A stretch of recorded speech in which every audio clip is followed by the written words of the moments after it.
One thing before we get started.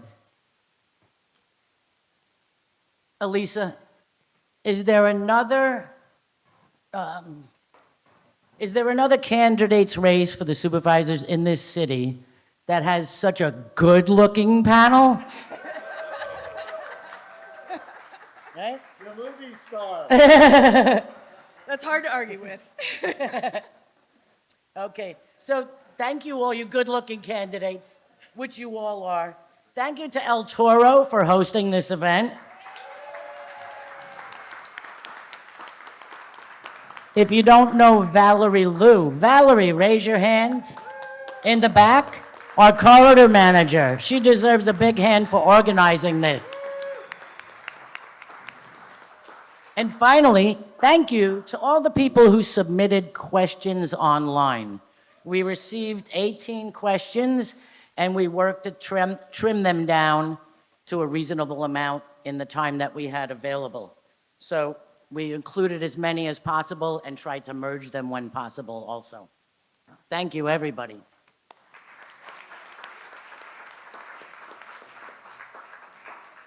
So just a quick short history of the Portola's relationship to District 9 to kind of kick us off. So for those of you who've lived in the neighborhood a long time, you probably remember that not that long ago, the Portola was split among 3 different districts. As recently as 2012, we were cut between districts 9, 10, and 11, and we couldn't get a lot done because we couldn't get the attention of anyone in City Hall to really make much progress. So once we were redistricted in 2012 and became wholly in District 9, the P&A has been able to accomplish so much more. So, and that's largely thanks to a lot of the volunteers in this room. So the P&A was able to accomplish things that you can't really see necessarily. Things like a long time ago, we undergrounded the wires down on San Bruno Avenue so that it looks a lot nicer. We've been able to hire a full-time corridor manager. That's now Valerie, but for over a dozen years, we've had somebody in that role working with the merchants, helping us put on events like this, and also things you can see. Like the facade improvements on the Avenue Theater in 2017, the many murals, mosaics, greening, and other beautification projects. And then, if you were around just a week and a half ago, we had the grand opening of the Green Between, the Greenway. And most recently, thanks to Avenue Greenlight and the Civic Joy Fund, we've been able to light up 9 blocks from Silver Avenue up to Mansell and the Greenway. So at night, it's a little safer.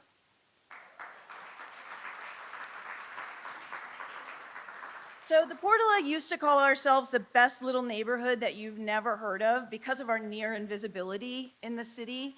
And now we call ourselves a little hood that could, and that's because we've really made ourselves known and heard in a relatively short time. So thank you to everyone in this room who shows up on cleanup days, on work days, who shows up at events like this. You guys make all of that possible. We can't thank you enough. And we thank the partnerships that we've had with the D9 supervisors that we've had in the past, and we hope to have a fantastic relationship with our next D9 supervisor. So if you're interested in getting involved with the Portola and the P&A, Sure, just talk to one of us this evening, or you can always go on the website, www.portolasf.org, and join us for a board meeting. Drop in on a board meeting, see if you might want to join. And the first Saturday of every month, we have volunteer work days at the Greenway. So come on out on a beautiful day and spend time with great neighbors. okay, we're not who you came to hear from tonight, and we know that. So we're going to stop talking and hand it over to these guys. But first, let me introduce Dan Devitt, your moderator tonight. Dan is a longtime San Francisco and Portola resident. He received his master's in political science, well suited for this, from San Francisco State. He has taught high school at Lowell High School. Maybe some of you had him for a teacher. And he also taught in Atherton at the Menlo School. He's been teaching at SI College Prep for 4 years, teaching sophomore and junior history classes, and a senior elective. He teaches AP government. So In his free time, he's a College Board faculty consultant and AP Government and Politics mentor with the College Board for experienced AP teachers. So without further ado, Dan, come on up.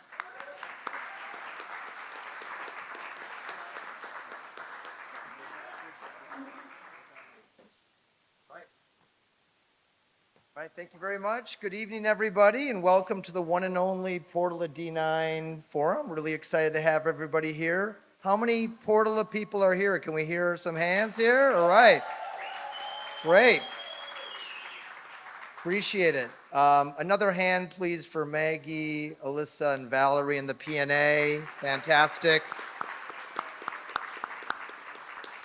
And of course, also the El Toro. You know, if the show lights come up at the end of the night and you're on stage, it's usually not a good idea, but tonight it is. It's great. We're all here. So love the El Toro. We are excited to see everybody here, and thank you so much again for your questions. The Portola is different, and this is going to be kind of the theme of the night. The way we pronounce it, the voters in it, the issues we care about. And so, you know, we're not like the other parts of D9. And so, a little bit of facts here, some background before we kick off. We have the highest rate of home ownership of residents in the city. We are one of the most diverse neighborhoods in the city. That includes people and ideology. We are one of the greenest neighborhoods, certainly in Southeast San Francisco. We have green thumbs.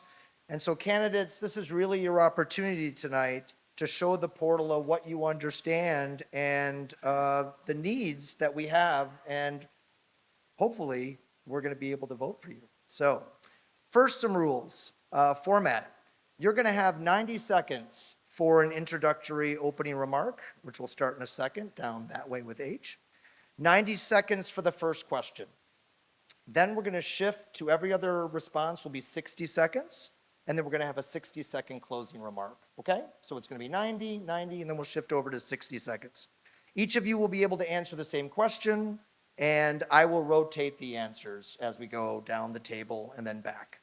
We'll be keeping time, so Alyssa will be keeping time there in green, and we want to make sure that we are paying attention to that, and I'll do my best once I see red to stop you, and I know you're going to be good enough to be able to do that. Couple things that my students say, one of which I agree with and one of which I don't agree with.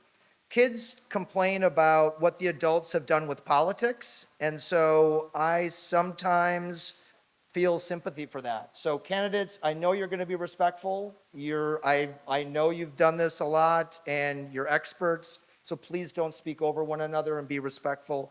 Audience members, we love you. I know there's alcohol out there, but please don't prove the kids right. We want you to be on your best behavior. So we'll have some time to applause and cheer, but really no booing, no hissing, really keep it under control, please. One thing I do disagree about the kids is sometimes there's cynicism about public servants. And I think we have a great panel of 7 candidates, and I've been researching them for a long time, and they've been doing this for the better parts of over a year. It's not easy. They've done a lot of forums and debates, and they've really dedicated their time and effort. And so for that, we want to thank you for your civic virtue and everything you've done thus far. So thank you very much.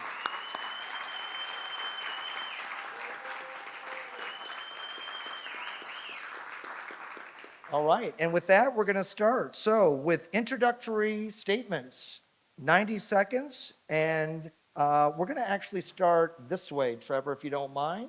So we'll let you begin, 90 seconds. We go up here. And we have a mic, you have to bring it down. Cordless mic, this is the first. There we go. DNA got it right with the cordless. Power's on. There we go. Hi. Are we there? Oh, There we go. there we go. All right.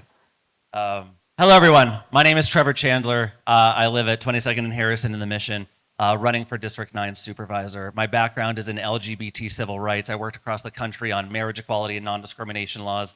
Most recently, I was a teacher of 3rd grade at Flynn Elementary by Presida Park. And I'm running because it's time for change. Because what we have seen over the last decade plus, even before that, has not worked. And we all see it's not working on the streets every single day. And, you know, there are some folks that have way more City Hall endorsements than me, then I'm A-okay with that.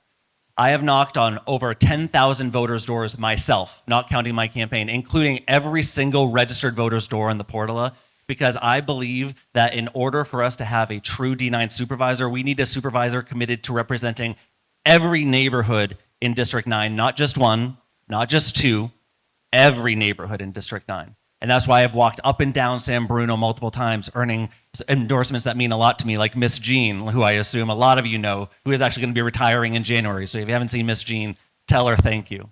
It's why I've knocked on every single door in the district and heard about the traffic and the speeding going on in Manzel and Silver, and the fact that people have been petitioning for years for the basics of getting stop signs because City Hall is not paying attention to them. It's why I've talked to every single merchant who said, Trevor, all we're asking for is a beat cop. We're asking for a fully lit street because the Portola has the second highest rate of burglary, commercial burglary in the city. So I've listened to the concerns, and I'm excited to talk about them with you all today. Thank you very much, Trevor Chandler. Stephen Torres. Good evening, everyone. My name is Stephen Torres. I'm running for District 9 Supervisor. I live in the Mission Bernal neighborhood. I am a 24-year veteran of the nightlife and entertainment industry, hospitality industry. Like a lot of you, I'm a renter, and I'm also an avid gardener. I work part-time also at Flowercraft over on Bayshore Boulevard. Part of the reason why, actually I would say the central reason why I am running for supervisor is because, like a lot of folks, like a lot of queer kids, I came to San Francisco looking for a place where I could be me. I could be myself in a safe neighborhood that was going to nurture me and I could flourish. And my parents instilled in me a lot of good qualities and central core, things that would make me strong as a person. But the person that really raised me was the community of San Francisco. I grew up here in San Francisco as a young man, and they looked out for me. There were a lot of times that I could have fallen through the cracks, and they didn't allow for that to happen. So that is why I am running for this office, because I would like to look out for San Francisco in the way that it looked out for me. I would like to give back to you to serve you as you did for me. Thank you very much, Stephen. And Mr. Roberto Hernandez. Buenas tardes. My name is Roberto Hernandez, and it's a pleasure to be here. But before I start, I just want to take 5 seconds to remember Alex Nieto. Alex Nieto, if you didn't know, worked here. Was a City College student and was killed on top of Bernal Heights. And I started the Alex Nieto Justice Committee with my brother Ben Baca Sierra. It's hard for me to be here tonight, honestly, so I'm going to try my best. But I'll do it in honor of Alex. I grew up here in District 9, have lived here all my life. I ran the streets when I was a little kid. Played basketball, football, baseball, rode my bike. Growing up, it was real safe. We stayed out until it was dark. That was the rule growing up. We stayed until it was dark. Eventually, I volunteered for Cesar Chavez and Dolores Huerta, who picked me, and I learned to be an organizer, and I've been an organizer all my life. That's what I've dedicated myself to, be of community service. Built 1,400 affordable housing, started Carnival 46 years ago, and during the pandemic, I started the Mission Food Hub, provided 9,000 families with groceries, rental assistance, and I've done a lot of work in coalition with other people, not by myself, and that's what I plan to do if elected. Thank you. Thank you, Roberto. Julian Bermudez. Good afternoon, everybody. My name is Julian Bermudez, and I'm running for District 9 Supervisor. I've lived in 24th and Shotwell, and I have lived right here behind us in Girard Street. And right now I'm situated in Cesar Chavez and Bryant, where my small business is, Rancho Grande Appliances. I bet some of you guys out here, I've serviced your house. I'm a first generation, and I went to St. Peter's, and sadly to say to the moderator, I went to the better Catholic high school, Archbishop Bearden. And ever since I was walking these streets, I always made it a priority to make my family proud. I did my best to go to a Catholic high school. I was the second one in my family.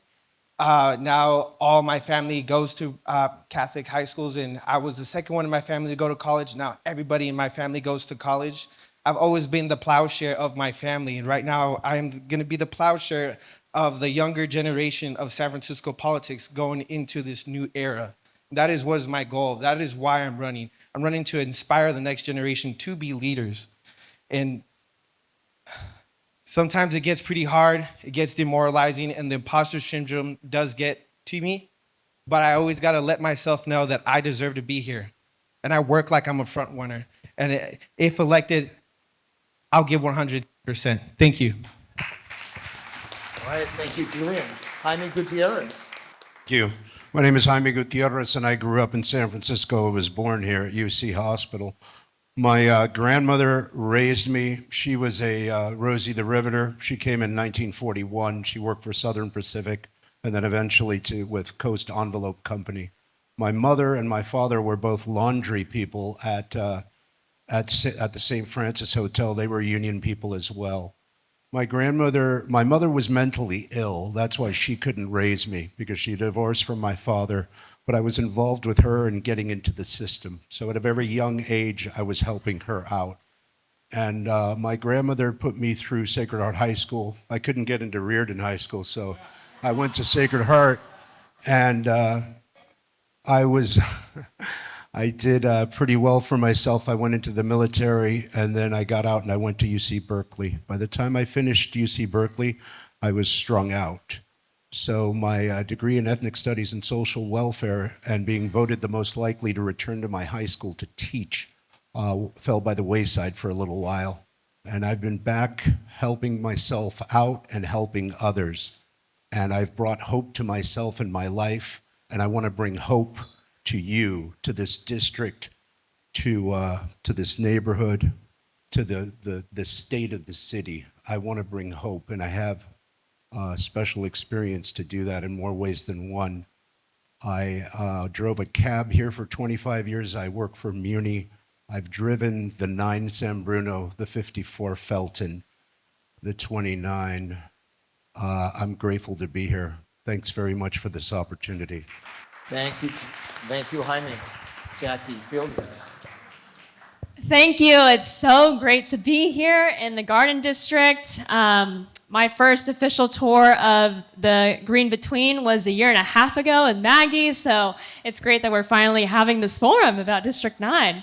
My name is Jackie Fielder. I am a former educator at SF State, longtime climate advocate, former city commissioner, and co-founder of the San Francisco Public Bank Coalition. I am the proud granddaughter of Native American and Mexican immigrant grandparents. I've been in the Bay since I was 17. I graduated from Stanford with a bachelor's in public policy and a master's in sociology. I was raised the daughter of a single mom, and I'm a renter. I've experienced housing insecurity. I know intimately what it is like to struggle to afford to live in this beautiful city. And the reason why I'm running is because every single neighborhood is being sold off to the highest bidder here in San Francisco. But my campaign is funded by grassroots people, most of which are in District 9, not the downtown interests, not the luxury real estate developers. And this allows me to be accountable to you all. For the better part of the past 19 months, I've sat down with leaders across the district and city to build a platform from the ground up with our biggest issues, grounded in principles of equity and a deep love for our neighborhoods. I offer as a candidate level-headed, bold, and data-driven solutions to our biggest problems, and I look forward to sharing more tonight. Thank you. Thank you, Jackie. H. Brown. Hey, everybody, you having a good time? Do you know what you are? You're influencers. You're the people that your neighbors come to and say, hey, should I vote for this person or that person or this issue or that issue? Vote for Jackie Fielder. And vote for Jaime second. Vote for Julian third. You got a problem in this your neighborhood. You own all your homes. Somebody wants your homes. Somebody has got a damn campaign going on they've succeeded already in putting a person in state senate, Scott Wiener, who's the guy on the end over here loves him. He's got a law that they can, you can wake up in the morning to the loud crashing of bulldozers tearing down your neighbor's house. You didn't even get a notice about it. My neighbor is a nice little old lady. Why in the world would she have her house torn down? Well, she died while you were on vacation and left it to her kids, and they sold it and divided it, and there's going to be a 6-story building with 12 units, and you're going to have to deal with the neighbors. You're going to have to deal with the parking. They're going to destroy your homes. That's the point. All of this race is about, this is between Trevor Chandler and Jackie Fielder. That's all. And it's about a swing spot on the Board of Supervisors. A swing vote. That's very, very important. I'm encouraging everybody. I'm 80 years old, folks. This is the 9th time I've run. I don't run to win. I run for the story. I love to and meet all of the. I've met every one of the candidates here, except. Oops, sorry. Thank you. All right, thank you, Mr. Brown.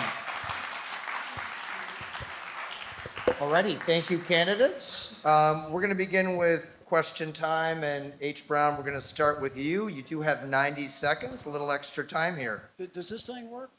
It should work, yeah. You got 2 of them. Oh, we should just have, okay, they both should be on if you want to power it on. Otherwise, we can pass the one that works. If you hit power, it should work. No. Yeah, there we go. Yeah. You ready? Question number 1, here we go, 90 seconds. Portola residents, as you can tell, know this neighborhood is a special place. We're very, very proud of it. What are 2 issues that you believe are important to Portola residents, and what are your leadership ideas regarding them? Please be specific, Mr. Brown. You influencers, it's all about the Board of Supervisors. That's about 10%. 90% is the mayor. Okay, can you hear me? It's all right? Yeah. This is about the swing vote on the Board of Supervisors. How you vote, how you encourage your neighbors to vote. If you don't want people coming out here and bulldozing your houses because your neighbor sold out for $2 million and you're stuck there with all of this and that, then vote for Fielder for supervisor. If you really want to save your ass, vote for Aaron Peskin for mayor. We have not had a progressive mayor in this town since Agnos. Really, your influences, you're important. Your neighbors listen to you. Fielder for supervisor, Jaime Gutierrez second, and Julian Bermudez third. Keep it in the House. They are after your land. They are really after your land. Do not, I'm not even going to mention it. We'll get into, let it go. Fielder for supervisor, Peskin for mayor. That's the most important thing to your district, is to get people in office who will not try and steal your goddamn land. Right. Jackie? Thank you, Mr. Brown, for your confidence. I really appreciate it. 2 issues affecting Portola. I have knocked on many doors in this district. My campaign has been out. Maybe you've seen our volunteers.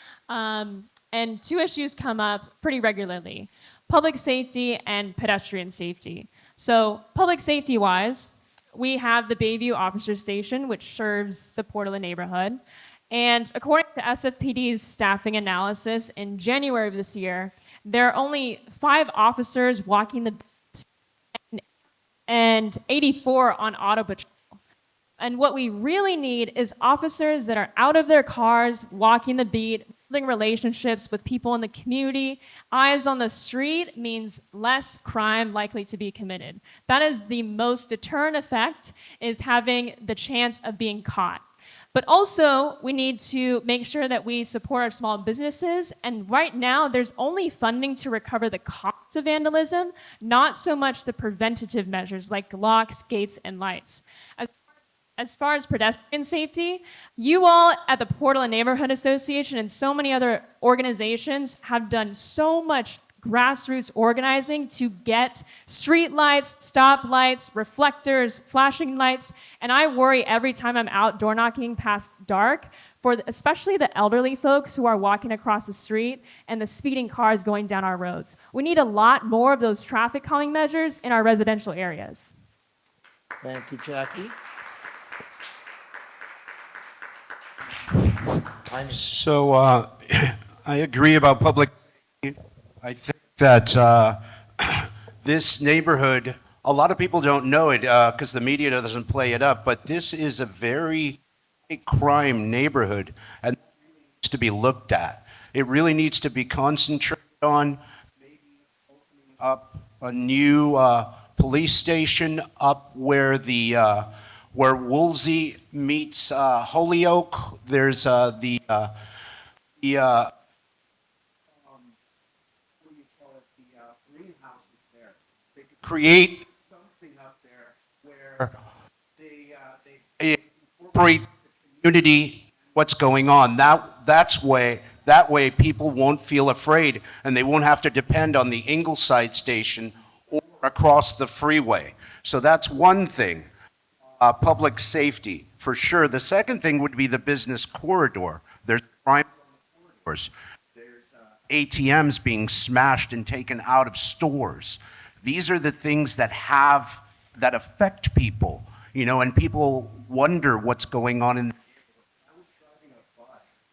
The police had a person cornered. Essentially, he had a knife in his hand, and they had 13 or 14 guns pointed at him. And I thought to myself, why don't they call that person's mother? Why don't they turn around and say, hey, can somebody please bring a family member here to help out? And it didn't happen. They ended up putting a lot of lead in that person, and that's not a good thing. I'm not talking about stormtrooper policing. I'm talking about policing where people are using their heads. Thank you. All right. Thank you, Jaime. Sorry about the mic issues. You may, if it's comfortable to stand up, that may help, but otherwise let's try the orange one and see how that works, Julian. So go ahead. Maybe standing up is going to be better. Hi, everybody. My name is Julian Bermudez, and my two are cleanliness and safety and policing. I was just recently around the corner fixing a coin-operated washer, and they were telling me that it feels like no matter how much they try to pick up trash, it always feels like there's always some grime on the streets. I was talking to the security guard at the pipeline over here at the dispensary, and he said the same thing. And one thing I really want to push is to expand the pit stop program that's throughout the city, to push more bathrooms and push more garbage cans throughout our streets. Where I live, and especially if you go down this street, how long are you going to have your little wrapper for? About a block and a half before you actually hit a trash can. And we're Americans, and we ain't going to carry that much trash around. And just like everybody else has been talking about, it is policing. I've walked this corridor. I always canvass, and I walk the business corridors. I'm a businessman. I got to see how these businesses are running like. And one thing is just visualizing it. You don't see a cop. When you walk down, when you do the Bernal, when I go down Bernal Heights, there's always a cop at Martha and Bros kicking back with a coffee. Why isn't there a cop here kicking back with a coffee getting a boba tea? I don't know. One thing I really want to push is preventative measures over enforcement measures. And I have been waking up by the street shows that do the donuts right in front of my house. I want to put bumpers in the streets that prevent that from happening. But that's one thing I want to get with civil engineers to get it perfect so there won't be more accidents to our buildings. Thank you. Thank you, Julian. Roberto. Going door to door, knocking, and I don't talk about myself. First thing I ask people is, a lot of you will remember when I knocked on your door. I said, tell me three things that you're concerned about. And every single told me about safety. They said home break-ins, they said car break-ins, cell phones being stolen. And then when I talked to every merchant on San Bruno, they horror stories about somebody coming in and robbing them in broad daylight. And then at night, the number of stores that windows have been broken because people go inside like it's nothing. It's become the norm. And so one of the things that I've done is I've taken a deep dive into what are the solutions. And what I learned was that foot patrols, they're using the excuse that we have a shortage of officers. That's no excuse to me because I see officers just cruising. We're paying them to cruise. We need to put them out on the street, number one. Number two, we need to put Union Square, put an RV out there, a commander's headquarters. We need in every neighborhood. And we need also to have a program that they have downtown. And the last thing is to have a senior escort program. Thank you. Thank you, Roberto. Stephen Torres. I would have to agree that public safety is one of the key issues that you have all shared with me. And I think it's been framed with a little bit of sadness because many of you have also shared with me that you have been told that you're no longer progressive in your ideals or compassionate to the plight of those who are suffering because you want everything to be okay when you go to the market. And I don't believe that that's true. I think as supervisor, it is our role as a legislative body to hold the executive administration, who's in charge of all these departments, accountable, and hold the police accountable. Henry at Tina Pro Nails shared with me that he's been in communication with the station many times about someone he knows exactly where they live and who's stolen from him many times. That's unacceptable. We need a department that's fully staffed, yes, that has a competitive salary, yes, but we also need one that is going to advocate and actually do their job. I also think that what you have all communicated to me is that you need an advocate, someone who's going to be here after Election Day, and I commit to that wholeheartedly. Thank you, Stephen. Trevor. Yes. So what you've heard across the table is safety. I agree. And I have a couple of pragmatic, reasonable items on when it comes to safety. One, Portola is one of the only neighborhoods that's split between two different police districts. We need to get the neighborhood under one police district. I've talked with people just here tonight who live on the crust of Ingleside Bayview Police District, and they do not get the same services as those who live in the center, or they don't get the same services even that Mission and Bernal do. So you need a supervisor who's going to advocate to make sure that we're getting the safety services we deserve. And then, of course, cleanliness and traffic calming. We have basically many highways on Silver and Manzel because we have not had the traffic calming measures that residents have been trying to talk to our supervisor about for years and haven't gotten. And another thing I think is incredibly important to point out, because you hear about safety a lot, and it may sound like there's a lot of folks on the same page. I want to make clear, I support an accountable, responsive, and fully staffed police department. And I've been clear about that from day one. But there are real differences on this stage. Jackie Fielder has made her political name in running to defund and disarm the police. 10-point plan. It's available online. 10-point plan to defund and disarm the police. So when you hear, oh, we need more beat cops, we need more officers, we need more staff, How can we have a supervisor consistently advocating for defunding, disarming, saying we have too many police as it is, and calling for that? It doesn't work. That's ideology. It's an extreme position that will not work for D9 or the Portola. All right. Thank you, Trevor. Okay, thank you, everybody. We are going to move on to question 2. Jackie, we're going to start with you. The question is going to be on homelessness. 60 seconds, everybody. You're doing pretty well with time, but just make sure you're tracking right there. As mentioned, we have some challenges in the neighborhood, like other neighborhoods, and one is homelessness. There are a number of unhoused or housing insecure individuals who live in the Portola. Can you speak to their needs and your specific plans to help them? Jackie, go ahead. Absolutely. Homelessness is a huge priority, one of the top 3 priorities for my tenure as supervisor. You can read the full platform on my website, but I want to address what Trevor said. Trevor has clearly not read my public safety platform, none of which involves defunding the police. You can read my entire public safety system. What I'm about is investing in and staffing up our entire public safety system as a whole. We need to be talking about what we're doing with the police that we have right now. Officers need to be out of their cars walking foot patrols and not just driving around. And we're talking about real community policing.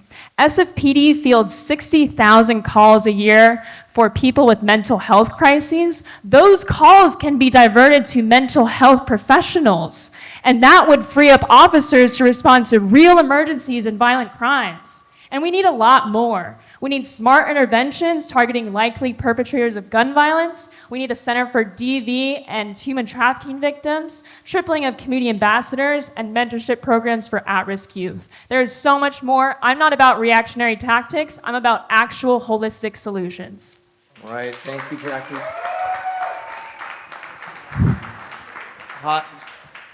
Jaime Gutierrez. Yeah. So again, the homeless issue for me is an issue that in the drug and the mental health issue. Those 2 issues and deal with them accordingly, then it would go a long way to helping out the homeless situation. And looking at certain populations, getting the agencies involved and on the same sheet. The police, the street crisis people, the social workers that are out there, they need to all come together as one and tackle the issue and get together and try to figure out a better way, better than harm reduction in the sense that they need to come up with a plan to help people get off drugs. And they need to differentiate between mental health and drug crises. Once those issues are taken care of, then homelessness will evaporate. Thank you. Thank you, Jaime. And hopefully see which one works. All right. Julian, when you're ready. My name is Julian Bermudez. I believe that we treat our homeless as individuals. And one of my primary strategies is to assist our individuals reclaiming their autonomy and changing their lifestyles on their own. A lot of social workers, they always say that they don't want the help. Well, the issue is that they don't want the help. They want to live for themselves. I also want to provide appropriate housing by increasing funding for shelters and SROs with initiatives to help our unhoused residents to become self-sufficient, to push for a compassion campaign that uses trustworthy data, to counteract the incessant fear-mongering that a few politicians and social media influencers come here to perpetuate, and like I said earlier, to expand our pit stop program, to possibly include public showers.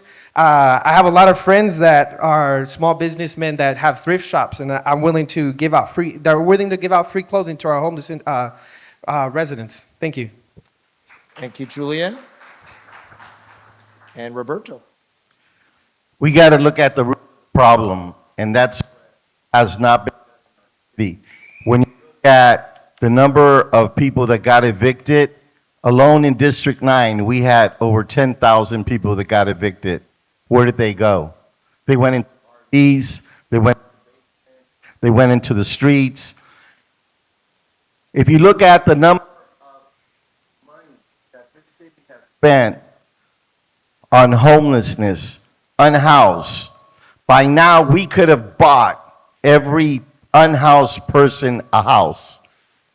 Poor investment, poor management dollars. So what I propose is that we stop warehousing people and we create a pathway for people to get permanent housing. People who are alcoholics need to go into treatment. People who are drug addicts need to go into treatment. People who have mental health need to go into mental health housing. Thank you, Roberto. And just, sorry, before Stephen, just as a reminder, we changed the batteries, but just standing up may help. If standing up, if you don't need to do it, don't worry. But I think we're having maybe less microphone issues if you stand up. Sorry, Stephen Toro. We need to treat homelessness for what it is, which is a humanitarian crisis. We have dealt with humanitarian crises before. In 1906, in 2020, across the globe. Not all humanitarian crises are a result of cataclysm or a worldwide event. Sometimes they're systemic, and that's what's happening here. But we can deal with them in the same way. Think about in 1906, 90% of the population was homeless, and we got them off the street in different ways, in interim, temporary shelters and housing. But also what we need to think about, and this is where you can help, is that on this ballot, you need to give us the ability to actually house people. That's by voting yes on Proposition 33. That's by increasing rent control. That's by preventing developers from overdeveloping our neighborhoods. Thank you, Stephen. And Trevor. We need an actual plan of action. People are tired of hearing words. We've heard a lot of words over the last 10 years as everything got worse and worse. Everyone told you we were being the most compassionate, progressive. We were doing everything that the experts told us, and everything got worse. What people are demanding are results. And that's what I want to be about, is results. First, when it comes to encampments, or when you're dealing with RVs on areas like Wayland or Wolseley, where I know I've talked to a lot of neighbors about, we have to balance both compassion and accountability. We can lead with services. We can lead with shelter. We can lead not in a way that condescends, but is able to give people a path up to self-sufficiency. And we can keep that compassion in ourselves. And we can also realize if that compassion is refused, that we have the need for accountability in our streets and for our neighborhoods and our small businesses to make sure that we have safe and clean streets. And so I support making sure that we are enforcing our laws, but also leading with compassion. Oh, no, there it goes. So there's that. And also, we have had a city hall that has been spending money with no metrics for success, and I'm excited to tell you my metrics moving forward. Thank you, Trevor. I was ready to go longer, but I saw the timer. Thank you. And we're going to now... Is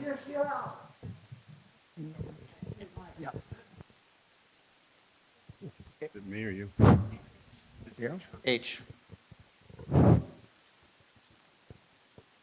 The reason there's so many people on the street, because for one reason, Scott Wiener put 2,200 rent-controlled units. He destroyed them at Park Merced. That's Trevor's hero there. That's how we got 2,000 people on the street. Then he went to Sacramento, and he really went to town. Then he put thousands and thousands more on the street by doing nothing but building market rate housing. Getting the homeless are no problem if we had a civilized society we're looking at. We've got 112 school buildings empty 16 hours a day. You're paying for the heat, you're paying for the electricity, you got lunch rooms, you got bathrooms, you got showers.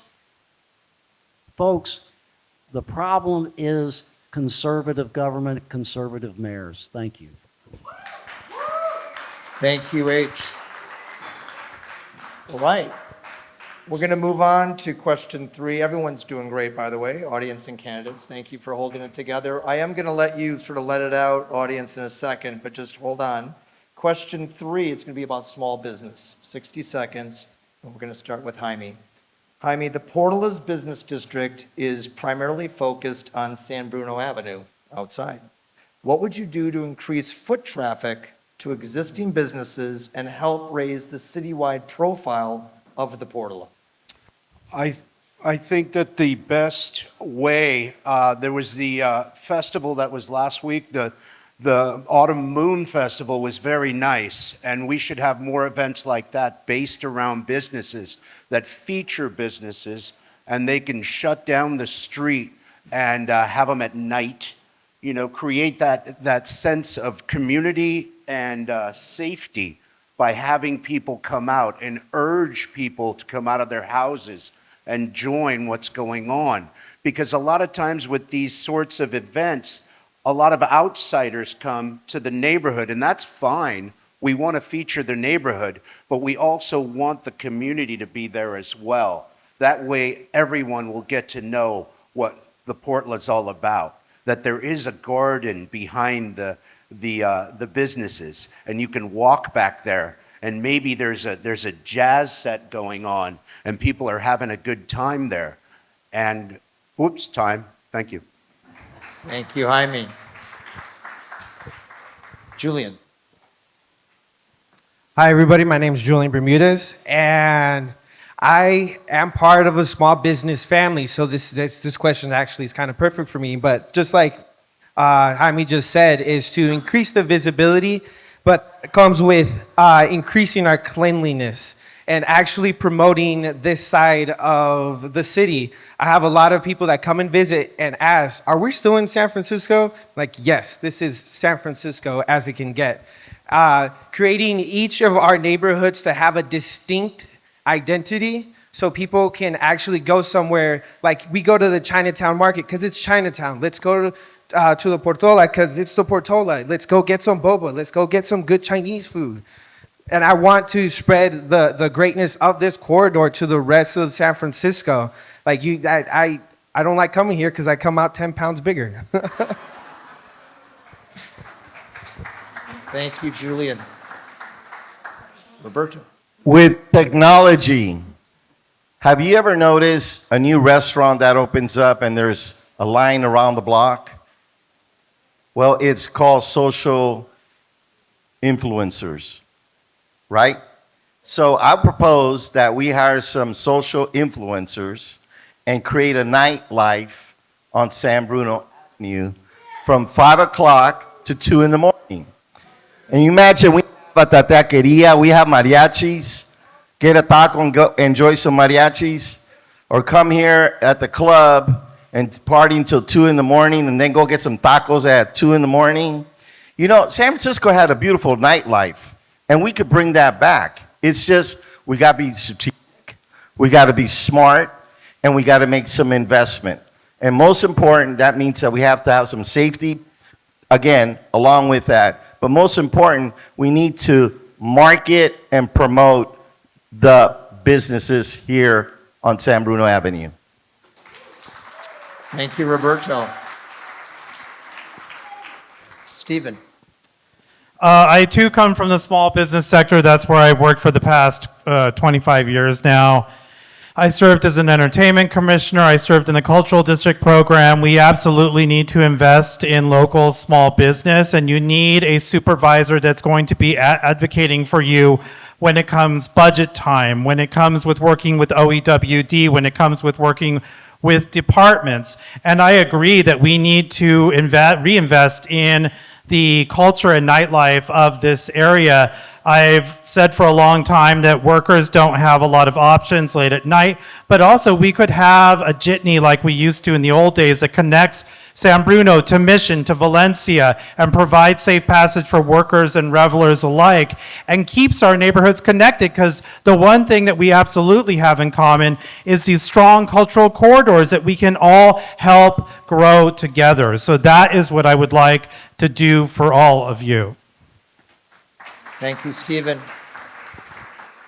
And Trevor. So I've had the privilege of talking to a lot of small businesses, and they have amazing ideas of how to bring their business back. Obviously, cutting red tape. You should not have a vacant storefront for a year while a small business owner has to navigate our Byzantine and broken permitting process. If you have the money, if you're up to code, you should be able to open your small business. Help us get rid of these vacancies on all of our commercial corridors.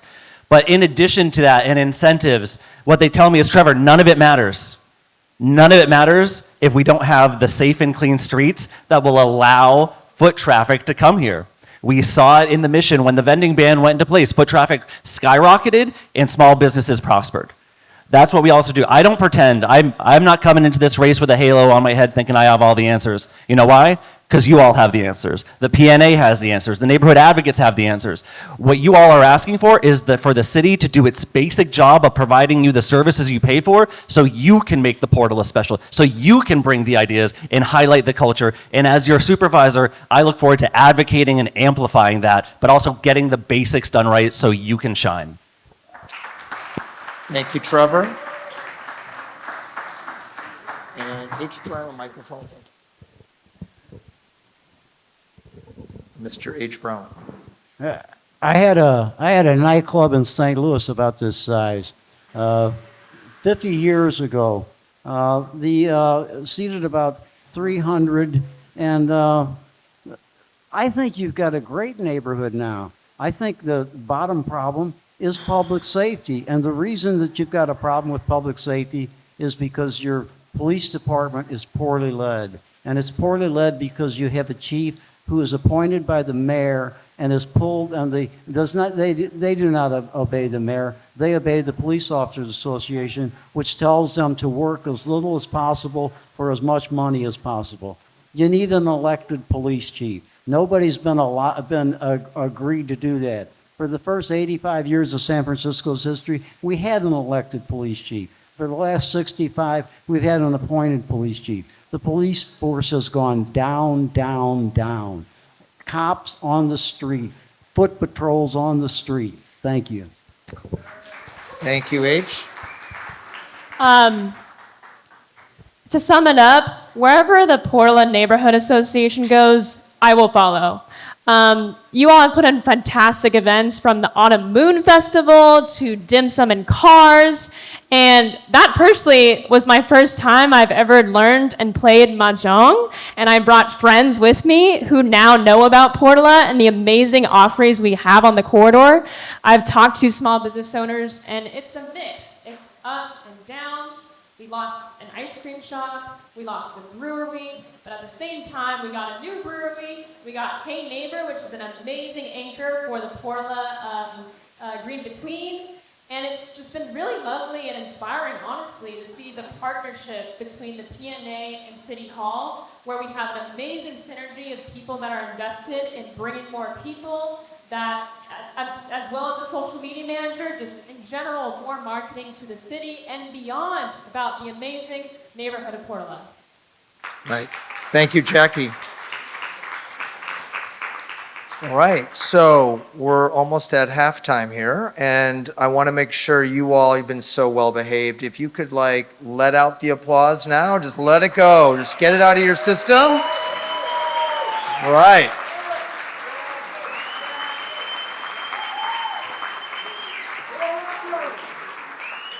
All right. Thank you. All right, so we're holding it together so far. We are going to start with Julian. Question number 4 about McLaren Park, 60 seconds.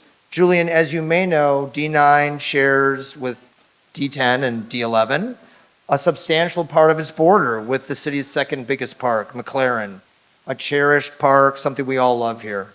What are your thoughts on any issues facing McLaren Park, and what would you do as supervisor to solve those issues?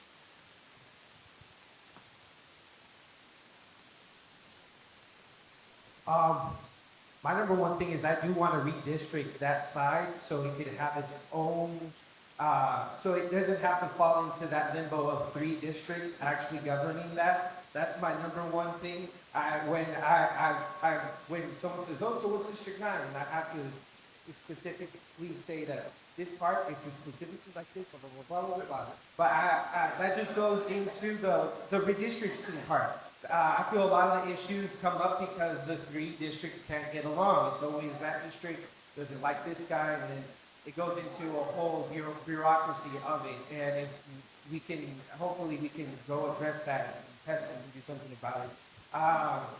To finally get that part into one solid district, hopefully 9, it would be really great to have the second biggest part in our district. Something for the Portola to actually go into and actually use. But the main thing is to finally give that part a single district.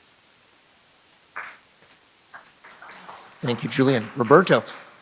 I had the honor to go to the park and with Chuck. Do you guys know Chuck? Firefighter. Is Chuck here? Chuck. And Albert. You know, and to really learn in depth what is needed. And so for me, it's already what is needed is there. Better maintenance. We could have horses there, right? Let's get the horses back, right? Let's get the baseball field maintenance and taken care of. So for me, it's basically getting Park and Rec Department to do their job. Stephen Torres. It's been said before that this neighborhood is a powerful force, and you are. And that is where the answer lies, is your determination. What is key in the city moving forward is community determination. And that's why, for example, on your ballot, you should be voting for no on D and yes on E, because you want to retain the power that you have. But beyond that, it's by investing in this park in ways that make sense for these communities, not in order to just get top dollar that's been prognosticated at recreation and parks, and which makes it more and more exclusive and not accessible to this community. McLaren is one of the most beautiful pieces of open space that we still have. It's the headwaters of the sacred waterways of the first peoples that lived here. It will directly affect how we meet climate change, and we must protect it. So I love McLaren Park so much. I held my campaign kickoff there. We had a bouncy house. We had food from San Bruno. I love McLaren Park. And I'm going to contradict something that was said, is that we have the will in the portal in this room, but what we've had is a supervisor that has not been representing the portal. We cannot, if you elect a supervisor that's only going to represent one neighborhood or 2 neighborhoods, we're not going to get the investments needed in McLaren Park. And I am committed to being an advocate. We have so much things that are special. We need to address why certain trees are being cut down. Reckin Park and the arborists have not been upfront with why they're cutting down trees. And I've been talking with neighbors about that, and that's going to be a priority of mine. But you need a supervisor who is not just going to represent one neighborhood. You need a supervisor that's going to represent every neighborhood, and I commit to making sure that McLaren Park gets the resources and attention it deserves to make sure it's just as special as we all know it is. Thank you, Trevor. We'll pass it down to H. Brown.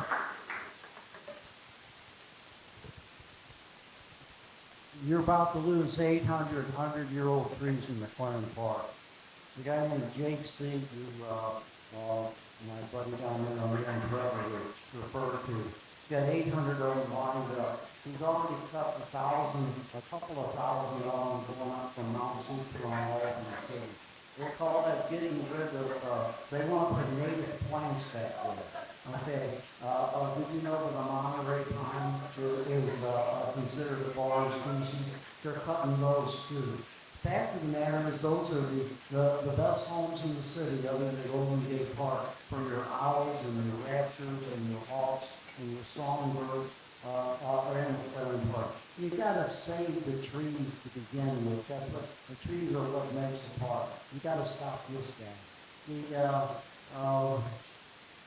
Party monthly. Gonzales used to have a wine party every month. That park cost $4,000 a month to rent, but for the supervisor it's $400.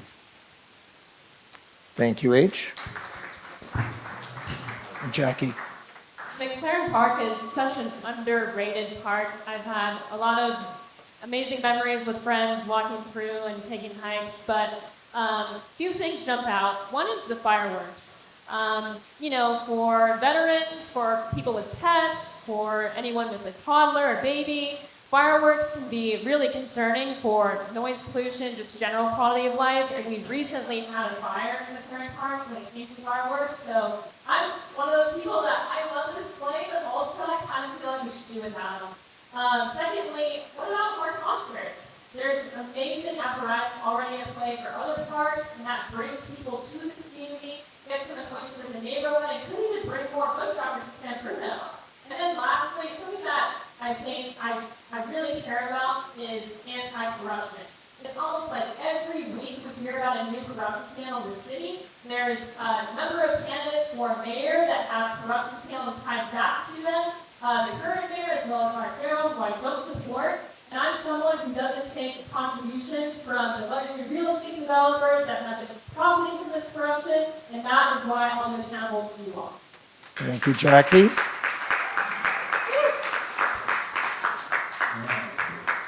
I can honestly say that I represent both the poor folks in general across the board. I haven't received any big contributions. Anyway, I spent many years in McLaren Park walking around with just 3 dogs. I've had in the last 25 years 3 dogs, and I love the time that I've spent in there. I think that there should be a dedicated arborist there, and there should be a dedicated park to school there, or even a station to take care of things at night. Now, these are many things, budgetary things, but we might as well shoot for the stars. And of course, take advantage of the amphitheater. The amphitheater has a weighted sound system. You can have weighted shows in there. And you can bring so many people that have never been to this neighborhood here by doing something like that. Thank you. All right, thank you, Jaime. We're going to move on to question 5. Roberto, this is, we're going to start with you. It's on pedestrian safety, 60 seconds. Roberto, pedestrian safety has been an issue in San Francisco, including in the Portola for many years. For example, the recent crosswalk and other improvements in the Alamany interchange that allows us to safely walk now to the Alamany Farmers Market was started by the PNA 14 years ago and only now has become a reality. Yet, pedestrian safety, as well as enforcement of parking and traffic laws, remains an ongoing issue. What steps would you take as supervisor to address safety concerns such as double parking, speeding, and other violations? First of all, I would have sections of the neighborhood here in Portola, because I've heard, for example, on Silver Avenue, when I knock on their door, when I hear speeding cars. That's all I heard about them. Speeding cars. So you need to slow them down, right? How do you slow them down? You need to drive to the pumps, right? Stop lights, right? Signal lights. So there's a lot of planning that SFMTA and DPW have failed to do. So I would bring in SFMTA and DPW with the neighborhood, because if the neighborhood fit from bottom up, create a safety plan for traffic so that we will prevent people from getting murdered. Because that's at the end of the day. If children are not safe, when they cross the street, seniors are not safe when they cross the street. Thank you, Roberto. Stephen. We absolutely have to make this a more pedestrian-friendly city. It isn't safe for pedestrians, and it's only gotten worse. We now have motorized vehicles that ride on sidewalks, that ride clear through intersections. So in addition for the advocacy that we have put so much effort into those non-auto vehicles, we also have to make sure that in this that we are centering pedestrians. That right now the most vulnerable people are pedestrians, and that is by having the community determine and be represented in terms of any implementation, not put the implementation in and then talk with the community later. We also have to restructure how the MTA operates. It should be a joint powers authority. It shouldn't be just from the top down, the mayor, department heads, and no one else from the community representing your interests. Thank you, Stephen. Trevor. All right, once again, I have specific plans for action and results. First, speed cameras and red light cameras. These are proven to significantly reduce and hold accountable bad drivers. And while we're dealing with our staffing deficit and we do not have the officers to do traffic enforcement, we do have the technology to hold people accountable and bring down deaths. This is important to me. When I was the District 9 representative on the Eastern Neighborhood Citizens Advisory Committee, I worked within the bureaucracy to get results, not make more excuses about whose fault it is. And I got $200,000 to get the same coverage of crosswalks in the mission that Pack Heights did. Because believe it or not, somehow Pack Heights had more crosswalks than the mission. And that's what I'll do for District 9. I also have a list of everything that I've talked to neighbors about.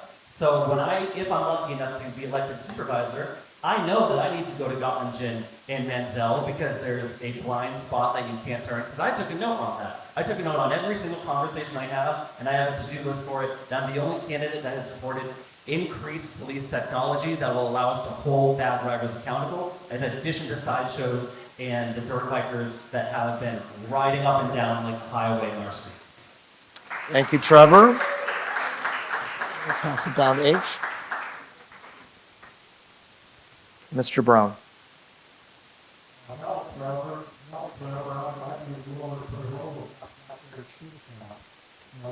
People with rainbows, not careful. But be real about this. The way that you save lives is if you put speed bumps in every traffic light in San Francisco. Your reputation will go around the world. You want to do the San Francisco, be prepared to drive slow. You might get pissed off at it for a while, but it's going to slow traffic for sure. Let me say something to Trevor here. Trevor, in your word, he's a knuckle dragger with his police wanting to arrest everybody in the world and increase the jail population. And I'm an old special ed teacher, and revenge doesn't work for Brown does. Thank you, H. Jackie. As I mentioned earlier, at the top of the program, pedestrian safety is a huge issue here. Pedestrian safety is non-negotiable. As I mentioned, knocking doors later on at night, I really fear for especially the elderly folks and the families with kids, especially around sundown and even sunset. The sun will come down in drivers' eyes and drivers are not able to see people. So absolutely, definitely down on street lights, on signals, having speed bumps, clearly demarcated crosswalks with flashing lights and reflectors so that people can be seen by cars, and creating traffic protected crosswalks and rolled out curbs. And also, you can bring my whole public safety my whole public transportation platform on my website. I'm all for investing in more public transportation generally to make sure that people have a way to get around, especially working class folks who rely on public transportation, and filling up potholes to make everyone on the road safer. Thank you, Jackie. Jaime. So I work with the SFMTA, and I would admit that there are a lot of things that are done without proper vetting, and that's an issue. I don't think that San Francisco should be a car-free zone, because there are people that need to drive cars. Older people, they need to get to certain places, but everybody has to meet in the middle, and they need to follow rules. The reason why some of these traffic poles you know, the way that things are done with books and whatnot. They work in different countries because in different countries they pay attention to the rules. So people, you have to have some sort of integrity when you're out there driving your car. And the same thing goes for people that are walking, because there is no sovereignty in a pedestrian zone. You would like to think, but guess what? That car is always going to send you to the hospital. You are not going to win. Thank you. Thank you, Jaime. Julian. Hi, my name is Julian Ramirez, and I'm a backseat driver, sadly. But also, I'm a backseat city infrastructure. If you take in the car with me, I will literally point out, oh, that shouldn't be like that. That light's going too fast. That's going like that. That shouldn't be like that. That just comes from my vaccination. I'm a street infrastructure. I took one city engineering class in the last week, and I said, you know what, maybe it's time. But I advocate everybody to go on YouTube. There are many YouTubers out there that talk about street infrastructure and how we can make cities better. A lot of these ideas can be transferred into San Francisco and can be cost competitive. Some of them are city beautiful, street smart, and there's a couple of influencers around the area that do little comment bits about how bad our infrastructure is. It's mostly because San Francisco was completely between the car city and the bike city. I think that's Thank you, Julian. All right, we're going to move on to question 6. Stephen, we're going to start with you. It's on the cost of living, 60 seconds. Stephen, many Portola residents, myself included, have raised kids here who worry about whether they'll be able to afford to stay in the city once they're grown, due to the high cost of living, including housing, childcare, and other expenses. What would you say to those San Franciscans? The cost of living is untenable, and we need to approach it in a multi-pronged approach. We need to make sure that we, as elected leaders, are empowered to do so through rental protections, through housing protections, through advocating for you. You know, it may not seem like it's directly connected, but things like Proposition 33 are also really important in terms of the insurance you have on your house. Many of you are currently experiencing your policies getting revoked. That is only going to increase. And when your policy is revoked, you don't have insurance and something happens, then you are adding to the homeless population. So we need to be thinking more proactively in all the ways that these things are connected. Also, food scarcity. We need to stop becoming reliant on corporate structures and corporate agriculture and invest in things like we have, which are community gardens and farms and urban farms. Thank you, Stephen. Trevor. So cost of living is the number one issue, and it always comes back to housing. And I believe in an all of the above approach. One of the reasons we have gotten to the housing crisis we're at today is because we've had ideological extremism on the housing debate, saying we can only have this type of housing, or we can only have this type of housing. I believe in everything. 100% affordable, below market rate, and market rate. We need to do all of the above. You're going to hear some folks say we should build 100% affordable everywhere. We should buy Woolsey and make it 100% affordable housing for bought by the city. It's not realistic, and that's how we get to where we are.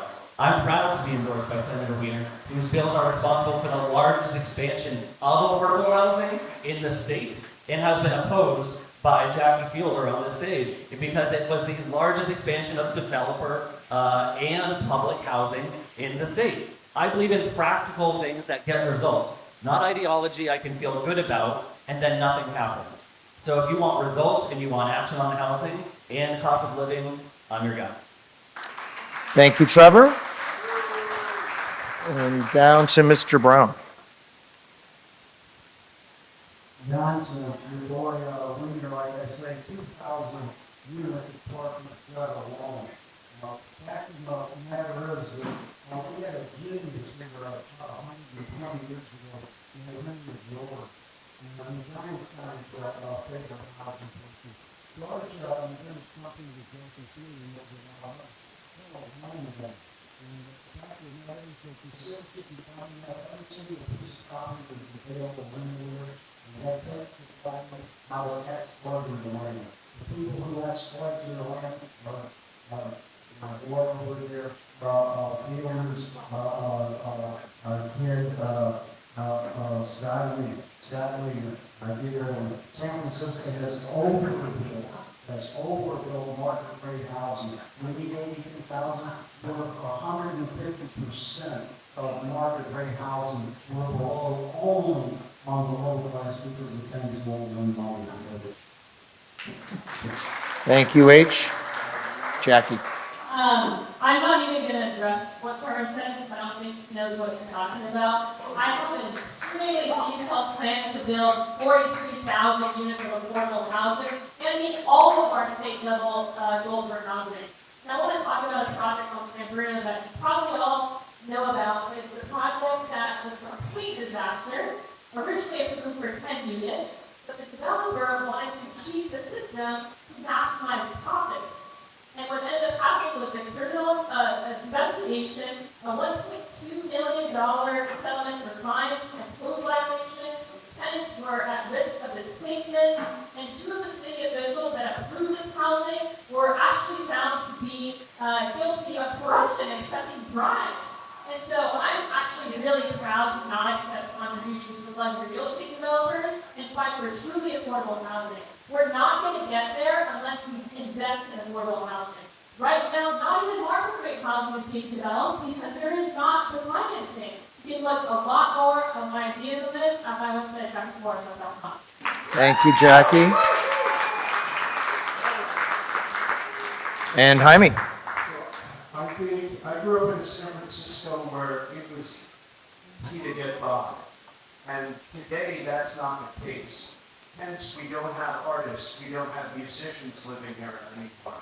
You know, the cost of living keeps rising and the standard of living keeps falling around here. And that is just a gosh darn tragedy. It's sinful. Sinful that a city of 800,000 people has $14.6 billion budget to run itself, and they're still at a deficit. So obviously something needs to be looked at, and people need to be held accountable behind that. Also, there are people that are suffering, older people that are isolated, you know, people that are going hungry, mothers that don't have, they want to work, but they don't have all this child care. These are things, social, humanitarian issues that need to be looked at across the board. Thank you. Thank you, Jaime. And Julian. Hi everybody, my name is Julian Bermudez, and it's simple, it's rent control. We spend more than half of our money on our housing. So what's the point of going to the restaurant, going to spend your money if you're going to spend all your money at the restaurant that you're already eating? This also goes to our actual restaurants, and why the pricing of that single pizza is $15, because that restaurant is trying to get at least that 1% profit margin. Restaurants already just barely make 5 to 6% profit margin. Our grocery stores, even though they are inflating, they're inflating more because the rent is not going to have that grocery store open. Once we start lowering that rent, everything else will become cheaper. So sharing with you, 10,000 people got evicted, and you know what I did? Immediately, I started a group called Our Mission No Eviction, and I led the fight to build 1,400 affordable housing units in 7 sites. I know how to get it done. It's that simple. What we need to answer your question, and nobody's answered, for our future children and grandchildren to be able to afford to live here in San Francisco, that means we need to build for everybody. And we need to build, for example, think about 100 units, 10 janitors, 10 nurses, 10 police officers, 10 firefighters, 10 college students. It pencils out. I know how to get it done. It's about thinking out the box. And that's what we've had here in San with the mayor's office and how, is that they have failed to think out the box. All right, thank you, Roberto. Okay, this is going to be our last 60-second question, then we have 2 lightning round questions in closing, okay? So Trevor, we're going to start with you. Trevor, over the last few years, there have been quite a few corruption scandals affecting city government. We've heard a little bit about that tonight. As supervisor, what specific policy proposals would you enact to counter corruption? Absolutely. So I've actually proposed a bold new anti-corruption plan. It's based on a federal law that will allow private citizens and whistleblowers to bring corruption cases against city officials. This has resulted in $2 billion in returns in the last year, and it gives those who report it a chance to get a cut of the whatever they expose. And so this is a new, bold way that we can address this that's outside of City Hall. You're going to hear some folks on the stage say, vote for Prop C. It has an inspector general. Prop C is a joke. Prop C has an inspector general that has to be appointed by the person they're supposed to investigate. It has to be approved by a board of supervisors that they are supposed to investigate. And it has to be approved by the mayor that they are also supposed to investigate. What kind of inspector general, independent inspector general, is going to come through that process? A corrupt one is going to continue what we have at City Hall. I believe in a real inspector general. I believe in taking it out of the hands of City Hall and giving it to our U.S. Attorney's Office so they can independently investigate and not more of the same. Thank you, Trevor. And Mike for H. Brown. Mr. Brown. Inspector General, under the office of controller, the only goddamn office you can trust in this town is the controller process. Work for the controller, get it out of the top, you got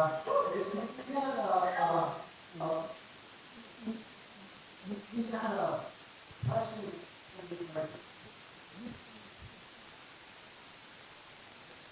your corruption is, I lost my train of thought.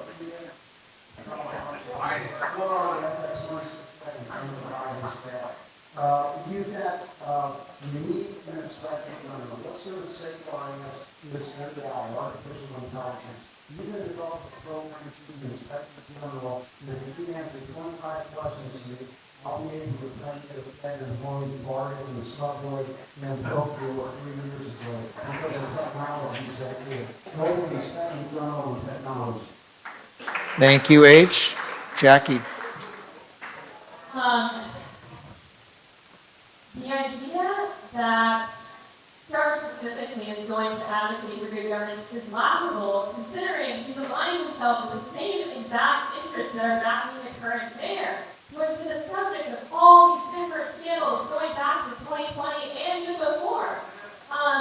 And so I personally, as a city commissioner, have seen the SFPUC specifically approving contracts that are multi-year, hundreds of millions of dollars without batting an eyelash. It is absurd how much money is just approved with a rubber stamp.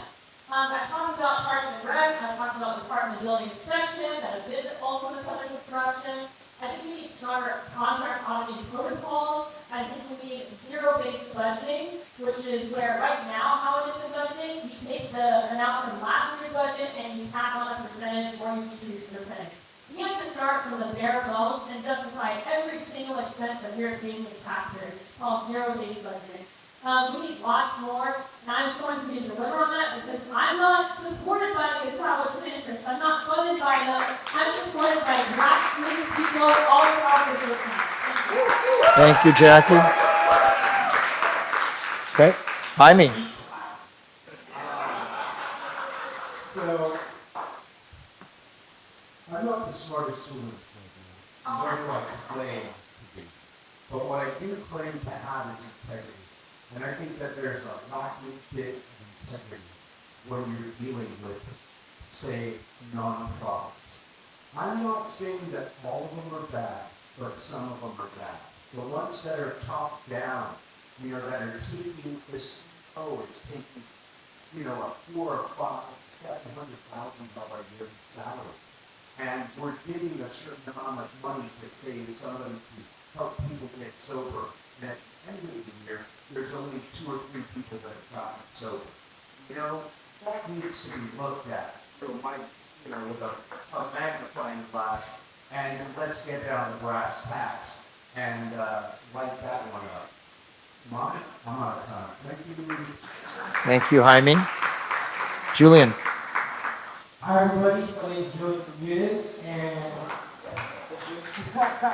it's enabling whistleblower protections, quarterly audits, and alongside our inspector general, to bring a third-party investigator into the mix, just so people can be like, oh, who's on? And also, we have voting new politicians in, and just like how we have Trump where he's at, stop taking jokers seriously, all right?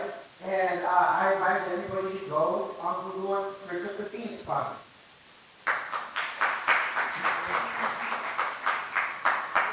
So really, as a supervisor, what can you do? You're not the mayor, you're not the department head, you're elected.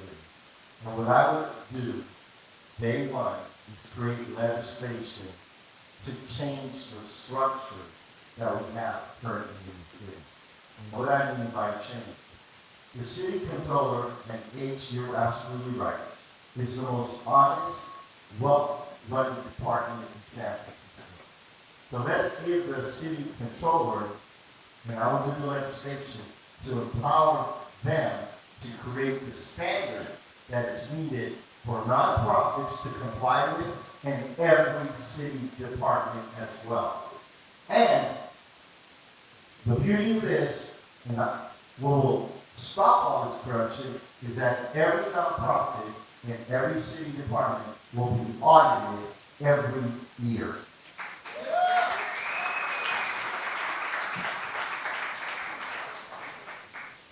The thing of it is that there is no one answer, and I, all due respect to everyone here, but an inspector general is part of it. Also, me acting as your supervisor and accountable to you is part of it too. And right now, we have a system by which we are contracting out so many jobs that could go to people that live here in the city and county of San Francisco that aren't going there. They're going to contracted firms and organizations and yes, even nonprofits. And so we need to conduct audits of these city departments. We also need to not sign everything over to the feds or to any one department within the city, but we do need to reform the way in which you as citizens of the city have direct jurisdiction over these departments. And that's not by getting rid of commissions, by getting rid of advisory bodies, but by reforming them and reforming who appoints them. Because that is where the devil is in the details. We don't need a stronger mayor. We need to think about how we reallocate the power away from the mayor, not consolidate it. Thank you, Stephen. All right, ladies and gentlemen, we're going to move on to the lightning round, 30 seconds responses, and we have 2 of them, and then we'll do closing statements. So, H. Brown, this lightning round question is on district elections.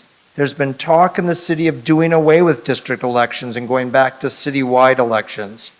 Can you please state whether you support district elections as they are now, or if you support a switch to citywide elections where supervisors would no longer represent districts, such as the 9, as they currently do, but would instead represent the entire city? What do you think? I think the district elections, they want to go back to the mayor's spot. It used to be the rich people pick 10 people, the rich people run, and then a one broken black person. That's going to make them, they gave them $37,500 a year, and their aides made more than them.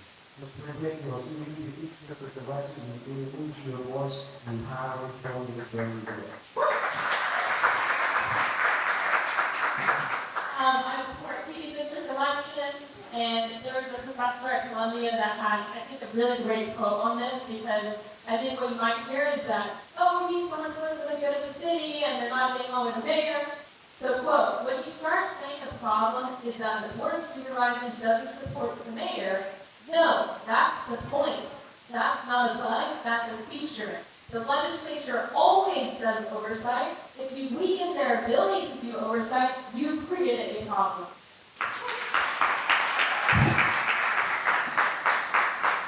So, in politics, there's no friends, there's only interest. You know, going citywide is serving somebody's interest. You know, we want to stay in the district. I've lived here all my life. This man's lived here all his life. This man's lived here all his life. Some of these folks, they've been here all their life. So I'm going to say that we want to have somebody from the district to be the next supervisor. Thank you.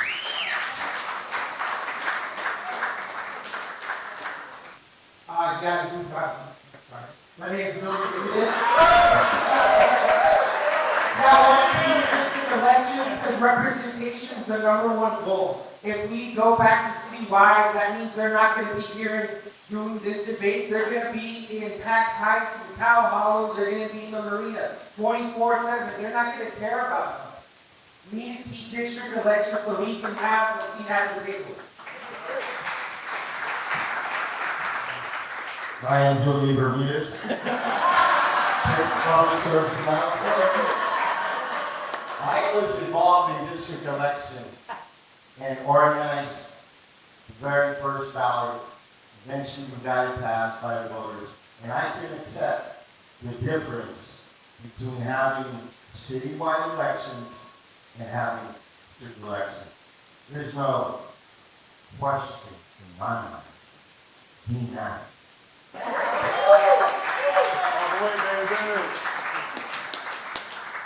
I don't know, but I can't imagine the residents of the Portola supporting anything but district elections. You hold a very tight grip on your neighborhood and your community, and you should. And you should continue to do so, and no amalgamation where it's half district elections and half citywide. The thing is that this role is to represent this district and the interests of the city at large. So, district elections. Yeah, I'm very consistent that district election, we should always have district elections. And I am open to a few more at-large seats. Because at the current time, yes, you hear that, absolutely, okay, we're moving. Okay.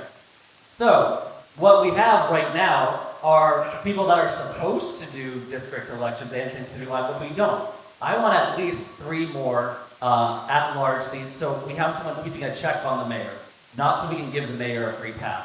So we can actually have the ability of having someone to run against the mayor if they are not doing their job. And we have more than one person thinking citywide. That ensures we have the ability to do that. So that's what I say. Thank you, Trevor. All right, we're going to do our last lightning round question and then closing arguments. So we're going to start with Jackie. Jackie, this is a ranked choice voting question. San Francisco has ranked choice voting. You don't have to answer, I hope you all do. But if you care to share, assuming you are voting for yourself as the first choice, are you willing to share who your second and third ranked choice D9 candidate would be on the ballot? Not this time, but I will say I'm very honored to be on the stage with a lot of qualified candidates, and I trust you all to make the best judgment. Whether I'm your first choice or your last choice, I personally will be your supervisor, advocating for your needs. I'm not bought by downtown interests, as I've said, and my phone and door will always be open.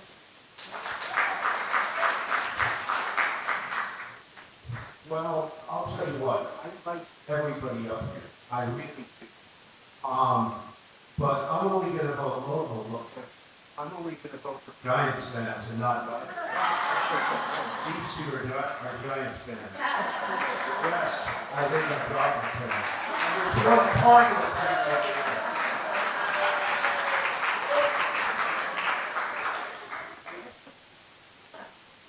My name is Julian Bermudez.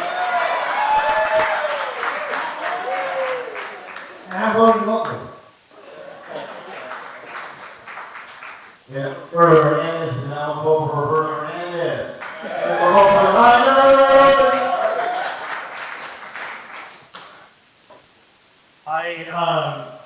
I have said this often. I am actually quite happy that we have had as many candidates in this race because what it's elicited is a robust and nuanced conversation, not just talking points and all that bullshit stuff. And I think that that is what should inform your ranked choice. I think that we have all brought amazing perspectives to it. All right, I'm gonna bring up Eric. So I was honored to be endorsed by the San Francisco Democratic Party with the #1 endorsement. And I asked my colleagues and I supported endorsing Roberto #2. I think it's important in this race that we vote for folks that are focused locally and not on national ambitions, that we vote for folks that are focused on reasonableness and results and not extremism and ideology. And that's why I hope you'll vote #1, and as I voted on the Democratic County Central Committee to endorse Roberto #2.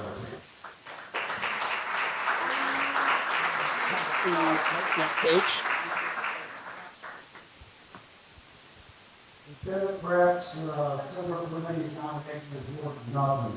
I spent millions and millions of dollars trying to back in the group, and then none. Now I'm voting for Danny Fielder, I'm voting for Andrew Gutierrez, I'm voting for Bruno, for Nunez. All right. Thank you, candidates. We are now reached the end of our forum. We're going to hear from closing statements. H, we're going to start with you, and each of you has 60 seconds. Go for it. Folks, terrible things are happening out there because the rich people have bought all the newspapers and started of their own. I'm hearing wonderful people bring getting Republican talking points. That's why you count on you. They're gonna ask you, they're gonna be this guy and be over every year. Those people have billions of dollars and they're gonna be flooding your mailbox with things that are lies over and over and over. They're gonna repeat them, and a lot of susceptible people are going to believe it. That's why you're so important. Get out there, be the influencers of the bar, and go for back and continue with the movement.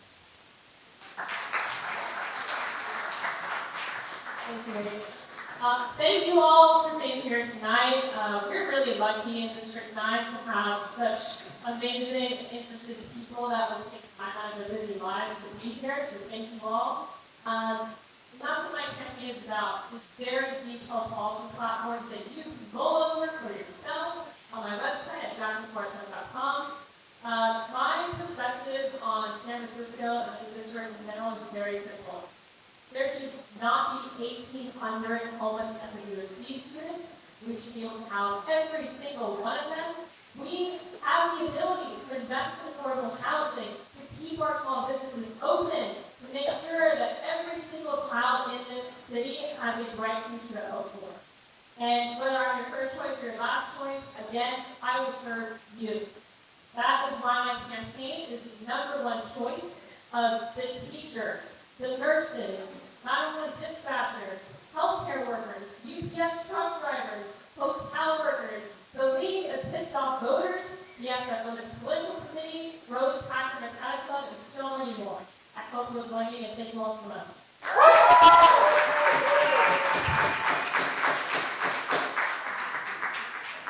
I would love for you guys to vote for Jaime Gutierrez. I really would, because the only reason I got into this, I wanted to make a difference. And I thought that I could help people. That's all that I've ever done in my life is to help people. And my grandmother still that at a very young age. I'm not telling you that I paid attention to her outright, but through the course of my experience in life, I've come to realize that that's the only way to live. And that's brings folks. And I want to bring folks to you. I want this district to thrive. I don't want it to get the backseat to anybody else in this town. This is the greatest place. I'm going to be here for the rest of my life. I am so interested. Other people, they land here and they take off. Thank you.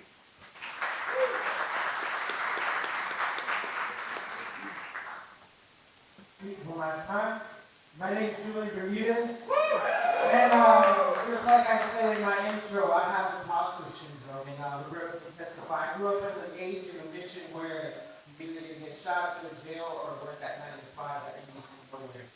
So every time I took a step forward, I always felt, when I entered here for the first time, when I went to Chico State, I thought, am I supposed to be here? When I was in the Army, am I supposed to be here? Am I supposed to be doing this? Am I supposed to be doing this?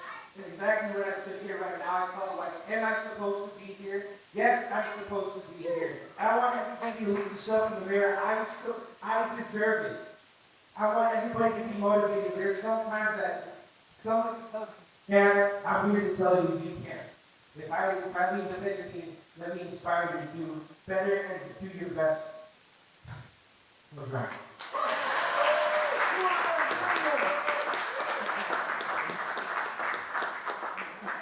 I want to thank the P&A, right? This here for the P&A for hosting us. Thank you very much. It's been a journey. Honestly, for me, it's been a learning experience. And I believe that we learn every day something new. I just tell you, I'm running because I want our people, the city that I grew up with, that had love and peace and happiness. From the hippies to the Black Panthers, to the nuns, to all the beautiful things that we grew up with, I want to be part of healing our city. And I know a little bit about healing. Like my brother said here, we grew up in a time that we don't know when we walk on the street who we survive or not. But we did survive. And part of my survival was 28 years ago, I got into recovery and I got sober and free. So I know about healing. And I'm bringing that healing that I got and with my wife and my family to help heal our city. Thank you.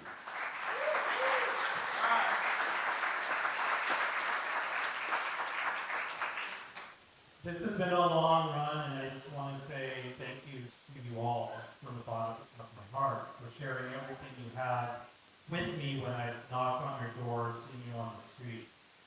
I've been telling people that I wish everyone could do this. I wish that everyone could go door to door, because I think that you would find that we all have so much more in common than what divides us. We all love San Francisco. We all want everything to be okay. And I want to represent you, and I want to serve you to ensure that that is the case. When I was a little boy, I grew up in a really small town on the coast that was like the Portland. And that's why I love it so much here. You kept this small town going, and as supervisor, it would be my job to advocate for you on your behalf to that end. I've often said, heaven is a place on earth, and that place is San Francisco. Don't let them take it from you. And I want to serve you.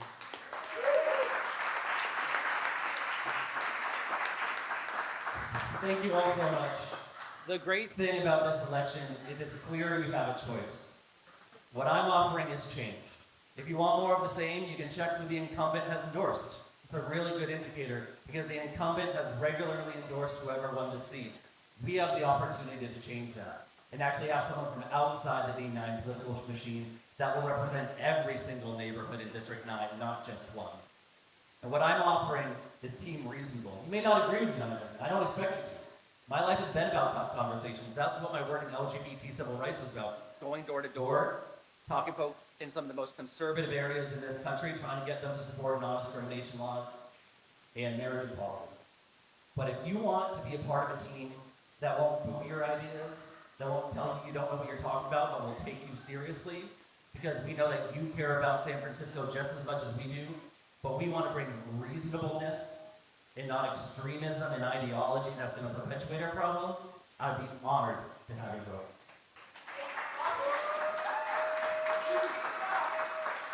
So, ladies and gentlemen, let's give a huge round of applause for all our candidates for D9. Fantastic job. Very, very impressive.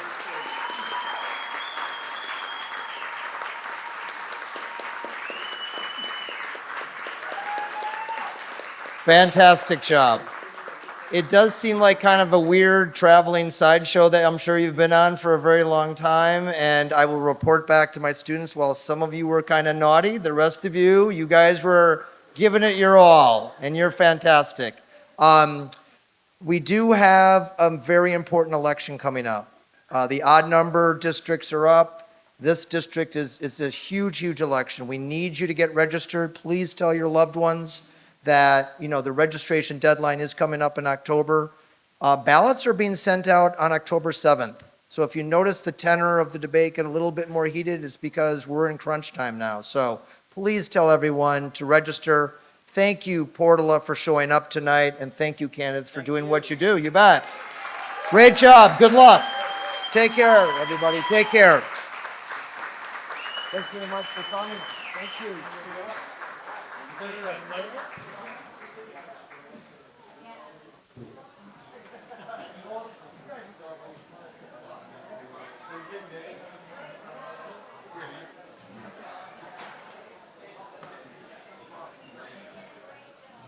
Thank you very much. I think that was the best. Honestly think that was the best one we've had, because it was actually a balance.